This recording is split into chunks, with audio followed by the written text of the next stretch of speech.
залуу насндаа бүтээгч эзнээ үргэлж хүндэтгэн үг бүрийг нь дагаж сур.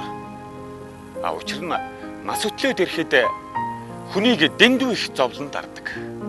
Тэр үед чи сэтгэл гутарч энэ амьдралаас жаргал олсонгүй гэж шүүрс алдан суужч болзошгүй. Хүн өтлөөд ирэхэд нар сар одны гэрэл хүртэл бүх шиг болж борооны дараа тэнгэр цэлмхэн болох шиг санагддаг. Нэг л мэтгэд чи хөгшөрч эрж чадлаар биеийн хамгаалдаг байсан гар чинь салгалж хүчт нуруу чинь бүгдийж цөөхөн хідэн шүдэрээ хоол хацхад хэцүү болж нүдний чинь гал бүхэн хараа чинь муудж эхэлнэ.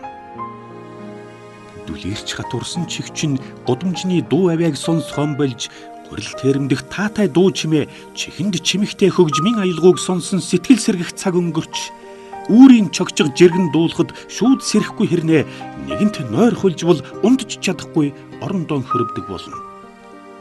Өгсүр газар үзэхдээ зүрх алдаж явган явах дан хүртэл бэртэх осол бий. Толгойтой ус тоош ирэхээр цайсаар бууралтаж хөдлөхтөн хүртэл хөшүүн хойрог болж хүсэл тэмүүлэлч унтарна. Ийхүү эцэст нь мөнхийн гэртэн явж одоход цогцыг нь хүмүүс оршуулахаар гудамжаар гашуудан алхдаг.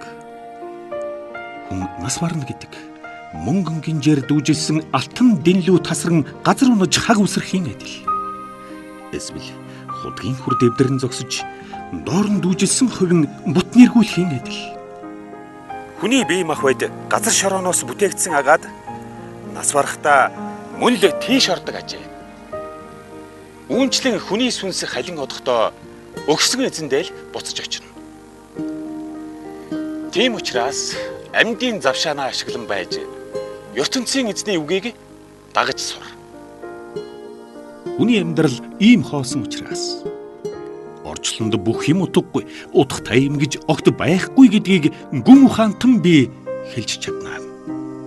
Эл номыг бичихч гүн ухаантан нь үнэхүү цэцэн мэрэгэн хүн байсан агаад олон түмэнд ухаалаг сургаал хэлж, олон сайхан зүйр үгс, сургаал үгс эмгэтхэн цуглуулж, наривчлан судлаж, эргцүүлэн болгоогоод зөв зүйтэй гэсэн зүйлээ эренб дараатай тэмдэглэн үлдээжээ.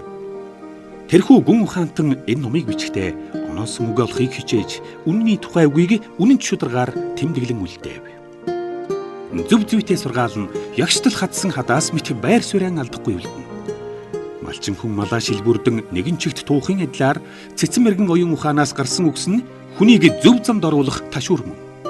Энэ үгсийг хонин сөрөг мэт хүн төрлөختөн бидний цорын ганц элэгсэг эзэн хүнээр дамжуулан өөрөө бичүүлжээ. Үүнээс гадна нэмж хэлэхэд хүүмэн иймэрхүү сургаал үгсийг эргцүүлэн бодоод хэрэгжүүлж чадвал илүү юм сурах хэрэггүй гэдэг нь харагдана. Хүн тоолж баршгүй олон ном бичиж, дуусаж баршгүй судалгаа явуулан биеэ зовоовч тэр бүгд нь хөдлөшгүй үнэл биш юм бол ямар ч үр ашиггүй ажээ. За. Одоо би бүгдийг тэмдэглэн үлдээлээ. Эцэст нь хэлэхэд ертөнцийн эзнээс имэж яв. Хэлсэн үг бүрийг нь хүндэтгэн дагаж бай. Энэ нь хүн бүхний хүлээсэн үүрэг мөн. Учир нь гэвэл хүн бүр сайн муу ямар ч үйлийг ил далд хийсээр амьдравч ертөнцийн эзэн бүгдийг шүүж нэгэн цагт тооцоо хийнэ.